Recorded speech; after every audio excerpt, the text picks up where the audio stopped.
Hi guys, मैं हूँ प्रीति और मैं आ गई हूँ आज एक न्यू मूवी की स्टोरी लेके जिसका नाम है गैस लाइट। तो मूवी की स्टोरी स्टार्ट करते हैं।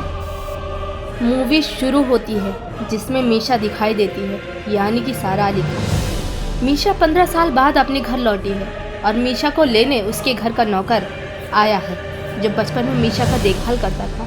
फिर मीशा घर पहुँचती है और उसका वेलकम रुक्मणी नाम की औरत करती है जो मीशा के पिता राजा रतन की सेकंड वाइफ है।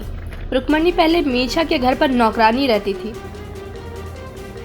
फिर धीरे धीरे रुक्मणी राजा रतन को अपने जाल में फंसा के शादी कर लेती, जिस वजह से मीशा और उसकी मां नाराज होकर घर छोड़कर चले जाते हैं। पर रास्ते में ही उनकी गाड़ी का एक्सीडेंट हो जाता है और मीशा की मां का डेथ हो जाता है।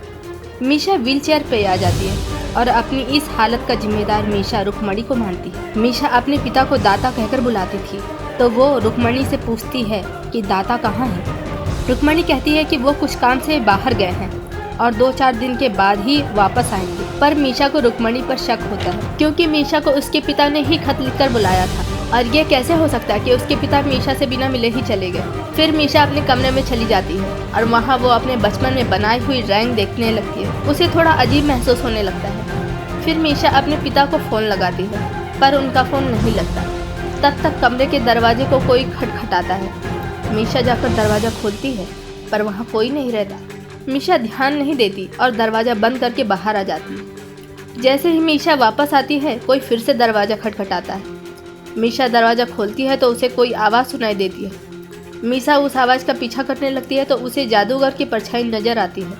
मीशा को लगता है कि ये इसके पिता ही हैं क्योंकि बचपन में मीशा के पिता मीशा को बहुत सारी मैजिक दिखाते थे। अब मीशा उस परछाई का पीछा करते हुए कमरे में पहुंच जाती है और पर्दा हटाकर देखती है तो उसे एक पुतला खड़ा दिखता है। मीशा पुतले को देख ही रही होती है कि उसे सामने से कुछ आवाज़ सुनाई देता है। वो आवाज़ सुनने की कोशिश कर रही होती है। उसी वक्त पुतले में लगा गुब्बारा फूट जाता है और मीशा डर कर सीढ़ियों से गिरकर बेहोश हो जाती है। जब मीशा की आँख खुलती है तो वो अपने कमरे में होती है। फिर मीशा सबसे कहती है कि मैंने दाता को देखा है, पर मीशा की बातों पर कोई विश्वास नहीं करता। सब लोग बोलते हैं कि अगर तुमने राजा साहब को देखा है तो वो कहाँ है, वो हमको क्यों नहीं दिख रहे। फिर मीशा अपनी नौकरानी से अपने पिता के बारे में पूछती है। वो नौकरानी से बोलती है कि क्या तुमको दाता ने कुछ बोला था जाने से पहले। तो नौकरानी मीशा से कहती है कि राजा रतन का बिजनेस और उनकी पर्सनल सारी चीजें कपिल संभालते हैं, तो आपको अगर राजा रतन की कुछ भी जानकारी चाहिए तो आप कपिल से पूछ लो। अब मीशा सोचती है कि ये कपिल कौन है। कपिल एक अनाथ बच्चा था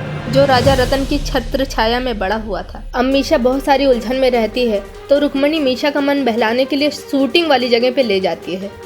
वहाँ रुक्मणी मीशा को एसपी अर्जुन राणा से मिलवाती। राणा मीशा का दूर का कजिन होता है। अब खेल शुरू होता है। राजा रतन की तरफ से कपिल खेलता है तो दूसरी तरफ राणा खेलना शुरू करता है तो कपिल बहुत आसानी से राणा को हरा देता है। राणा अपनी हार से बहुत गुस्सा होता है और चालाकी से एक कंकड़ कपिल के बंदूक में डाल देता है जिससे बैकफायर हो जाता है और कपिल को काफ़ी चोट लग जाती है। फिर कपिल अपने हाथ में लगे चोट पर पट्टी करने लगता है। तभी मीशा वहाँ आ जाती है और पूछती है कि दाता कहाँ गए हैं और कब आएंगे।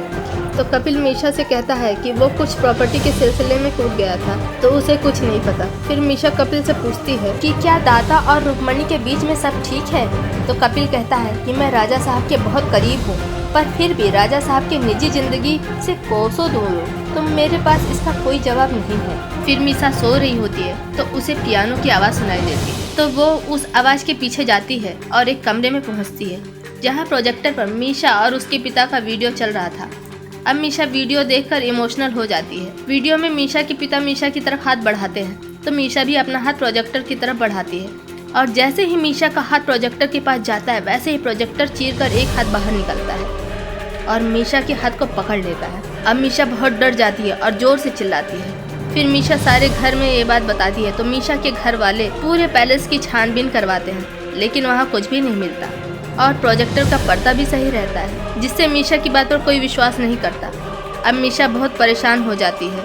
इस वजह से रुक्मणी मीशा को मंदिर लेके जाती है जहाँ मीशा को काले कपड़े पहने एक औरत मिलती है।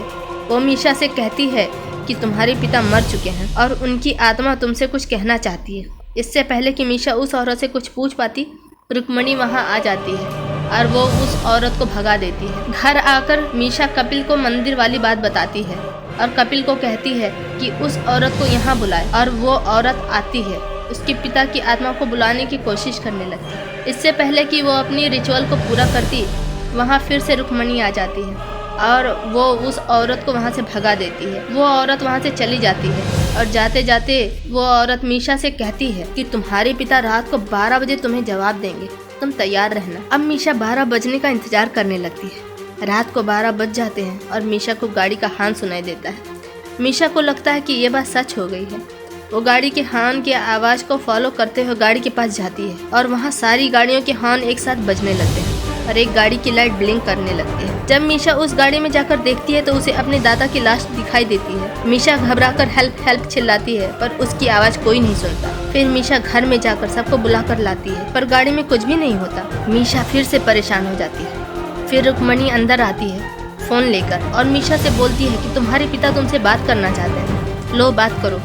मीशा बात करने की कोशिश करती है पर नेटवर्क न होने से उसकी बात नहीं हो पाती। मीशा को परेशान देखकर कपिल कहता है कि तुम अब क्यों परेशान हो रही हो, तुम्हारे पापा से तो तुम्हारी बात हो गई है ना। तो मीशा कहती है पहले मुझे भी लग रहा था कि दाता है पर वो दाता नहीं कोई और ही था, ये जरूर रुक्मणी का ही कोई प्लान है। फिर कपिल कहता है कि रुक्मणी ऐसा क्यों करेगी। मीशा एक पार्टी में जाती है जहाँ राणा और रुक्मणी साथ में नजर आते हैं। तो मीशा कपिल से पूछती है कि क्या तुम्हें नहीं लगता कि इन दोनों के बीच कुछ चल रहा है। तो कपिल कहता है कि रुक्मणी राणा को नहीं पसंद करती पर राणा उसे जरूर पसंद करता है, इसलिए राणा ने अब तक शादी नहीं की। फिर रुक्मणी और राणा कहीं जाने लगते हैं तो मीशा और कपिल उनका पीछा करते हैं। अब मीशा और कपिल देखते हैं कि उन दोनों के बीच कोई डील को लेकर बात चल रही होती है और रुक्मणी राणा को काफी पैसे देती है। इसके बाद राणा वहाँ से चला जाता है और जाते जाते रुक्मणी से कहता है कि संभल कर रहना वरना मैं तुम्हारे सारे राज सबको बता दूंगा। फिर कपिल और मीशा राणा का पीछा करने लगते हैं और देखते हैं कि राणा उन पैसों को कुछ लोगों को दे रहा है। अब वो लोग पैसे लेकर राणा को बहुत पीटते हैं और भाग जाते हैं। फिर मीशा और कपिल राणा के पास जाते हैं और कहते हैं कि हमें तुम्हारी डील के बारे में सब पता चल गया है। तो राणा हंसते हुए कहता है कि तुम्हें कुछ भी नहीं पता, जो डील की तुम बात कर रहे हो वो डील तो मैंने राजा रतन के साथ की थी। मैं उनके पैलेस को होटल बनाना चाहता था जिसके लिए मैंने 50 करोड़ का लोन भी लिया है, पर राजा रतन तो अचानक पता नहीं कहाँ गायब हो गए हैं। पर मीशा को उसकी बातों पर विश्वास नहीं होता। तो राणा रुक्मणी का एक राज मीशा को बताता है। वो कहता है कि रुक्मणी प्रेग्नेंट है और वो बच्चा राजा रतन का नहीं है और राणा को भी बस इतना ही पता था। फिर रुक्मणी पूल में नहा रही होती है तो उसे ऐसा लगता है कि उसने खुद को ही मार दिया है। वहीं दूसरी तरफ राणा को भी किसी ने मार दिया, पर कौन है नहीं पता चलता। फिर मीशा अपने पिता के कोट का बटन लेकर राजा रतन के पालतू कुत्ते के पास जाती है और उसे स्मेल कराती है। तो फिर वो कुत्ता एक पूल के पास जाता है। तो मीशा नौकर से कहती है कि आप पूल के अंदर चेक करिए कि अंदर क्या है और खुद कपिल को फोन लगाने लगती है। इधर वो नौकर जब पूल में घुसता है तो उसे एक पत्थर दिखता है जिसमें जंजीर बंधा होता है। वो जैसे ही जंजीर खोलता है एक लाश बाहर आ जाता है, यानी उस लाश को बांधकर पूल में डाला गया था और पत्थर से दबाया गया था ताकि किसी को कुछ पता न चले। अब जब मीशा को वो लाश देखती है तो वो जोर जोर से चीखने चिल्लाने लगती है क्योंकि वो लाश उसके पिता की थी कि तभी मीशा पर कोई अटैक करता है।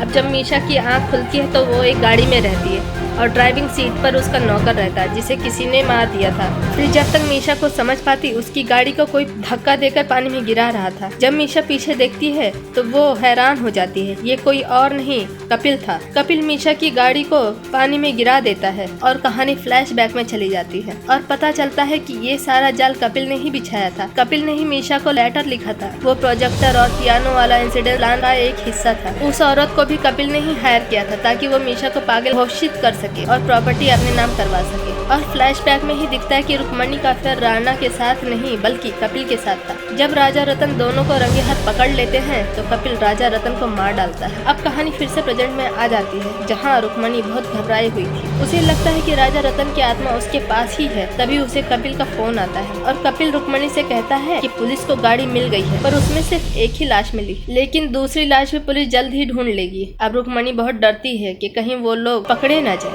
वो घबराई हुई होती है कि तभी वो खिड़की से देखती है तो उसे मीशा व्हील चेयर पर पैलेस की तरफ आते हुए दिखती है। फिर वो घबराकर बाहर की तरफ भागती है तो बाहर उसे मीशा नहीं दिख, वहाँ उसे डॉक्टर दिखते हैं। तो वो कहती है डॉक्टर मीशा मर चुकी है। तो डॉक्टर बोलता है नहीं, ऐसा नहीं हो सकता, एक आदमी 2 बार कैसे मर सकता है। डॉक्टर रुक्मणी से कहता है कि मैं आज ही मुंबई से वापस आया हूँ और मुझे पता चला है कि कुछ दिनों पहले ही मीशा मर चुकी है। फिर रुक्मणी को झटका लगता है कि जब मीशा मर चुकी है तो इतने दिनों से जो लड़की उनके साथ रह रही है वो कौन है। रुक्मणी को पैलेस के अंदर फिर से व्हील चेयर पर मीशा दिखती है तो घबराते हुए उसके पास जाती है और जैसे ही रुक्मणी व्हील चेयर के पास पहुंचती है तो व्हील चेयर पर से मीशा उठकर खड़ी हो जाती है। तो रुक्मणी मीशा से पूछती है कि मीशा तुम मर चुकी है तो तुम कौन हो। मीशा बोलती है हाँ मैं मीशा नहीं हूँ, मैं फातिमा हूँ। मैं मीशा की बचपन की दोस्त हूँ, मेरी भी परवरिश राजा रतन ने ही की थी। फातिमा रुक्मणी को आगे बताती है कि वो मीशा से कुछ दिन पहले मिली थी तो मीशा ने सारी कहानी बताई थी। तो मैंने उसे समझाया कि तुम अपने पापा से मिलो और बात करो। तभी मीशा ने फोन पर अपने पापा से बात की थी। फिर मीशा और राजा रतन मिलने वाले थे पर जिस दिन मीशा के पिता आने वाले थे वो वहाँ नहीं पहुँच पाए। मीशा ने बहुत बार फोन लगाया पर कोई जवाब नहीं आया तो मीशा को लगा कि उसके पिता सच में उससे प्यार नहीं करते और वो सदमे में पानी में कूदकर अपनी जान दे देती। जब रुक्मणी ये सब सुनती है तो उसे बहुत पछतावा होता है। तभी डॉक्टर पर कोई गोली चला देता है और वो कपिल ही था।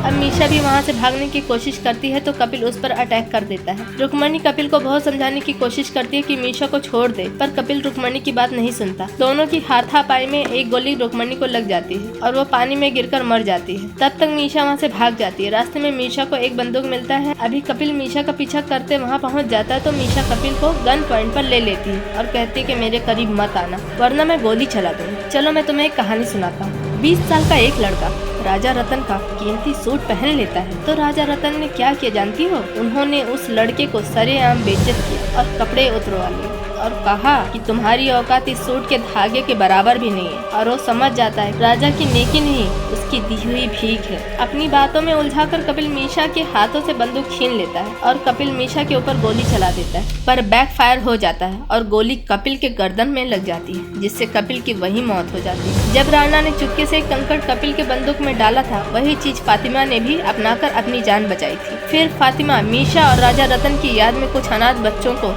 उस पैलेस में ले आती है। सारे बच्चे खुश हो जाते हैं और यहाँ पे ही ये मूवी की स्टोरी खत्म हो जाती है। सो गाइस अगर आपको ये वीडियो अच्छी लगी हो तो लाइक शेयर सब्सक्राइब कीजिए।